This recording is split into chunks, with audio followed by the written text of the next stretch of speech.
When I heard that Peacock was releasing a new Perc Angle documentary called Angle, I was excited to watch it. Perc is one of the absolute greatest of all time. I know he doesn't consider himself to be the GOAT because he feels like his run in WWE was not long enough to warrant that status. He has said that if he never left for TNA for those 11 years, and he loved his time in TNA. He does not speak ill of his time in TNA, probably saved his life.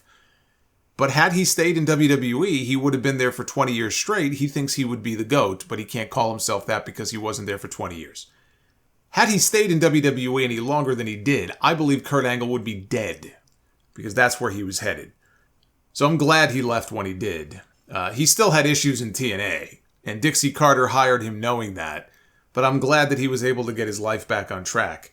And it makes me sad that his quality of life is very poor right now. He told Chris Van Vliet recently he's had both knees replaced a year ago. He had back surgery 4 months ago. He needs a shoulder replacement. He has a 4th neck surgery coming up soon. He says he can't even pick his kids up to play with them. But that's the price for the hard style that he wrestled, and working through all of those injuries. The guy was a maniac. 20 years as an amateur and then 20 years pro. It's going to take its toll. But Perc Angle is absolutely one of the greatest that ever lived. He did everything well. He mastered every aspect of professional wrestling, and he did them better than almost anybody else. And he did it faster than anyone I have ever seen.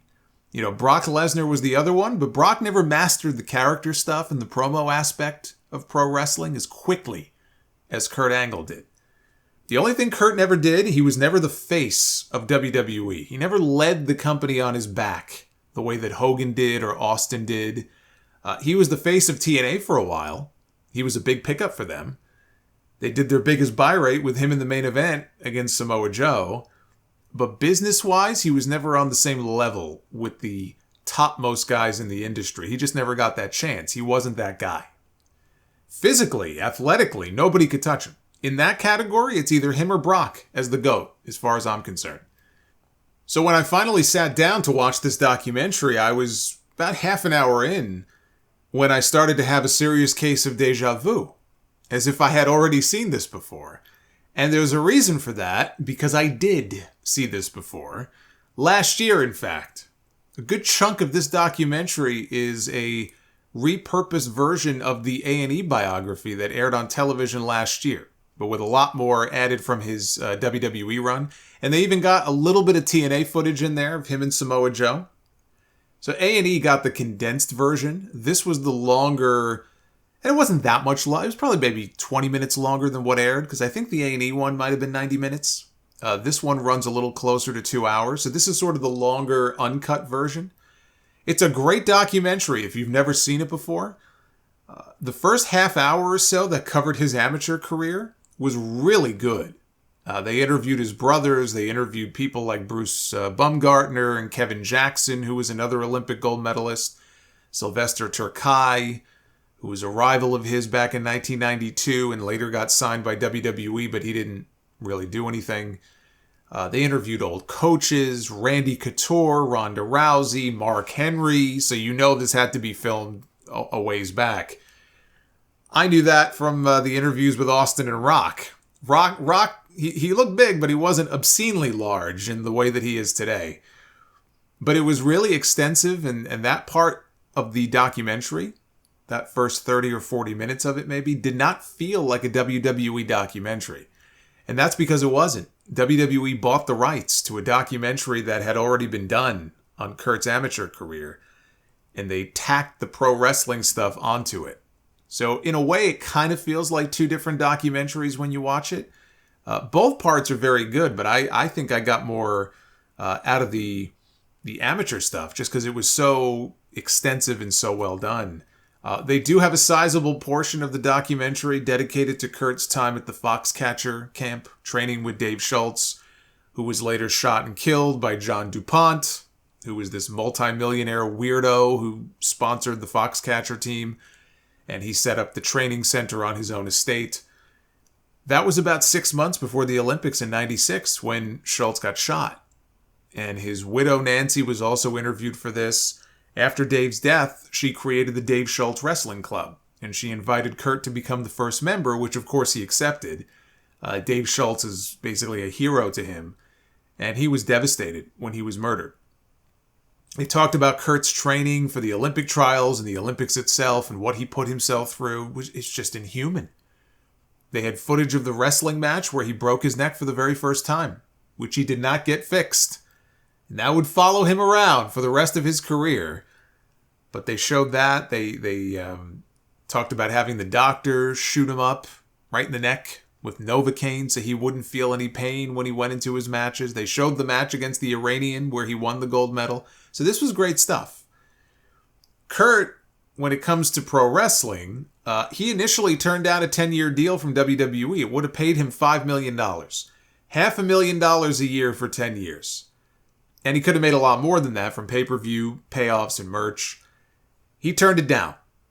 He, had people in his ear, his agent and other people telling him, it's that fake stuff. You don't want to have anything to do with that.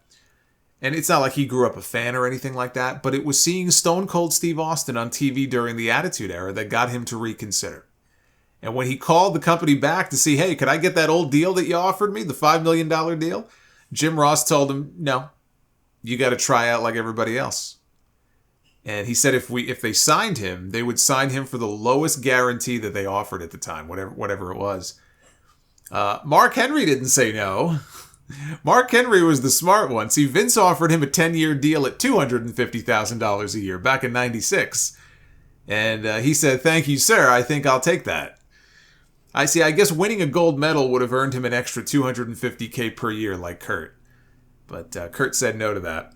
So eventually he made his way in. We all know he obviously went on to great success. They really put over the match he had with Steve Austin at SummerSlam back in 2001, which was such a great match. It's unfortunate it had such a dog shit ending. He talked about his matches with Eddie Guerrero and Shawn Michaels and Edge, which really those matches helped put Edge on the map as a singles player. The matches with Brock Lesnar.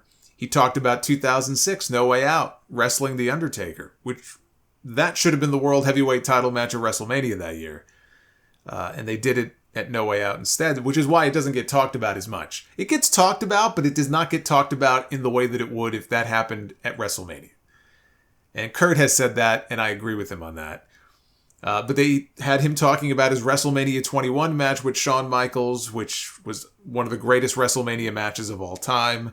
I would even add to that, we could be here all day talking about great Kurt Angle matches. And it was weird because he did that interview with Chris Van Vliet recently, and I think Chris brought up the idea that Dave Meltzer in The Observer has never given Kurt Angle 5 stars for a match. And I thought Kurt's answer was very diplomatic. He explained it's one person's opinion, but he was surprised by that. And I'm just like, I'm listening to that going, look, if you've ever seen Kurt Angle wrestle before, he's a 5-star player. So the fact that Meltzer didn't give him 5 stars doesn't make a difference. Meltzer wasn't giving away 5 stars back then. Today, if he fucking sneezes, you get 5 stars. Back then, there was a gap of, my God, how many years was it? From the Hell in a Cell match with Taker and Shawn in 97. I don't think he awarded in The Observer 5 stars to another WWE match until John Cena and CM Punk at Money in the Bank in 2011. So again, I think people make way too much out of the Observer's star ratings. You look at his body of work, the matches with Chris Benoit, the SummerSlam match with Rey Mysterio. There was a great tag team match. I think it was No Mercy in 2002 where it was him and Benoit against Edge and Rey. The matches with Brock. We all know what happened at WrestleMania with the botched shooting star. And both of them were severely fucked up when that match was... Kurt was fucked up going into the match. They were both severely fucked up when that match was over. But he had even better matches later that year with Brock. So his body of work just speaks for itself. But he was very open about his injuries, his drug addiction.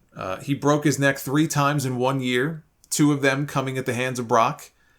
Actually broke his neck 4 times in 2.5 years. The other one came in the match with Eddie Guerrero at WrestleMania 20. He got dropped on his head, broke his neck. And he kept having these neck surgeries with this doctor that said, hey, I can get you back in the ring in 6 weeks.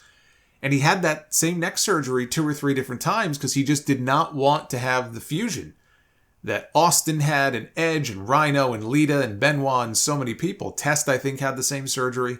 He didn't want to be out of the ring for a year or longer. And Austin in the documentary says it's like doing patchwork on like a car that needs real work done, real body work. You're doing a patch job. And Kurt is just this fucking, this beautiful machine that just is racing at 1,000,000 miles an hour. You can't just do a patch job on that. You got to fix it the right way. So, of course, he kept breaking his neck over and over again. But he said at his lowest point, he was swallowing 65 extra strength Vicodin a day. That was just to feel normal. Because I guess 55 wasn't doing it anymore. So now we got to go to 65. It's just, and it makes sense. I mean, the more you take it and the more you abuse it, the less effective it's going to be. So you have to keep increasing the dosage. I took 1 Vicodin once and I was loopy. I was flying. I never wanted to take it again after that. I can't imagine taking 65 of them. But 65 Vicodin a day, 6 Xanax, 8 Somas, 2 morphine pills. This man was a walking pharmacy. And he got very emotional, and this was also in the A&E biography. They just lifted this frame for frame, the segment with him talking about his sister, who was living in Virginia Beach at the time. She was having financial problems. She was taking a lot of drugs. Her self-worth was at an all-time low. She was coming off 3 bad marriages. And Kurt told her, look, I'm going to keep sending you money. I want you to come home, move back to Pittsburgh with their mom, or I'm not going to help you. She was $35,000 in debt. So that was his ultimatum to her. And she did move back home, and he helped her pay off all of her bills. And she seemed okay. And then she relapsed. And Kurt told her, look, if you don't get clean, I'm not going to talk to you anymore. And she didn't get clean. And so for the next 8 months, he said, I didn't talk to my sister. And then she overdosed. And he got very emotional and said, I wish I would have talked to her. So this was the most brutal part of the documentary to watch. But what you may not know, and again, this was mentioned in the A&E special as well, his sister died, or she dies of a heroin overdose. The next day, he has his 60-minute Iron Man match on SmackDown with Brock Lesnar. And he said he didn't want to do the match. He just wasn't in the right headspace. But then he said, well, maybe it'll take my mind off my sister for an hour. And think back to how great that Iron Man match was, right? One of the best Iron Man matches of all time. Just an incredible match. And it came 24 hours after he found out that his sister died. And he went out and had that match. It's just incredible. But he had a lot of problems later on during the TNA years. 4 DUIs in 5 years. That's where the whole Perc Angle thing came from as well. He did go to TNA. They had a little bit of TNA footage in this. They had Steve Austin on there saying, you've got this once-in-a-lifetime talent. Now he's down in TNA. They're not at our level. And they weren't. I mean, they weren't at the level of a WWE. I can understand what he means, but very little footage, but we did get some footage of Angle and Joe. And Kurt said he started mixing alcohol with pills when he was in TNA. And Jim Ross said that Kurt is lucky he didn't end up dead during that TNA run. Now, Jim Ross, who was one of the talking heads in this, he referred to Angle's TNA run as a disaster. Now, if he's referring to all of the outside stuff, then yes, you can say that his run there was a disaster on a personal level. Kurt has openly credited Dixie Carter with saving his life by hiring him when he left WWE. It definitely raised eyebrows. The fact that this guy had some very well-known issues. And she knew this full well when he left WWE. WWE would not have allowed him to go, given him an unconditional release, unless something was wrong. You have this world-class performer, this Hall of Fame all-time great, and not only do you let him go with no strings attached. What does that tell you? Dixie she didn't wait 10 seconds before picking up the phone and making that deal to bring him into TNA.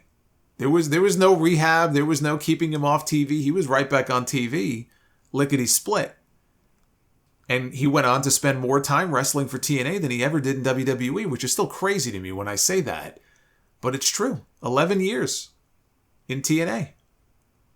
And his work in the ring did not suffer at all, which is why it was a little weird to hear Jim Ross say that, it was a disaster in TNA. He had excellent matches with everybody you can think of, from Samoa Joe to AJ Styles to Sting and Abyss and so many other people. There was nothing disastrous about his in-ring performance in TNA. That you cannot say. But he's, dealt with a lot of heavy things in his life. They did talk about his father dying when he was 16 years old. They talked about his coach being murdered 6 months before he won the Olympic gold medal. His sister dying of a heroin overdose. His mother, I think, died of cancer the year after that. Although I don't think they mentioned that here. All the injuries, the broken necks, the drug addiction, the alcohol addiction.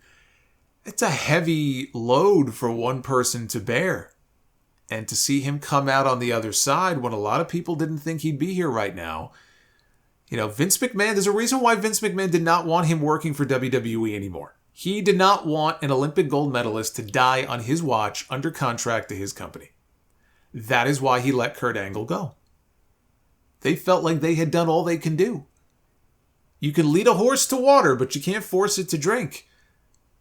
And so they said, we have to cut ties with this guy. He's too toxic. Something bad is going to happen here. And if he's not willing to get the help that he needs, then there's nothing we can do. We're not going to keep putting him in the ring and he dies in the ring one day. And you see how his story ended up. I mean, they brought him back as the general manager of Raw. They put him in the Hall of Fame. It's a shame about that Baron Corbin match, WrestleMania 35. Should have been Kurt Angle and John Cena, which is the match that Kurt wanted. It's the match that I think most people wanted. But it's a happy ending to a story that could have ended very badly. So if you go into this expecting something brand new, you're not going to get that. If you already saw the A&E Biography last year, just be aware of that going into it. If you have not seen it, though, it is well worth taking the time. It's I'd say about an hour and 50 or so. Well worth the time to sit down and watch the entire thing. I thought it was excellent.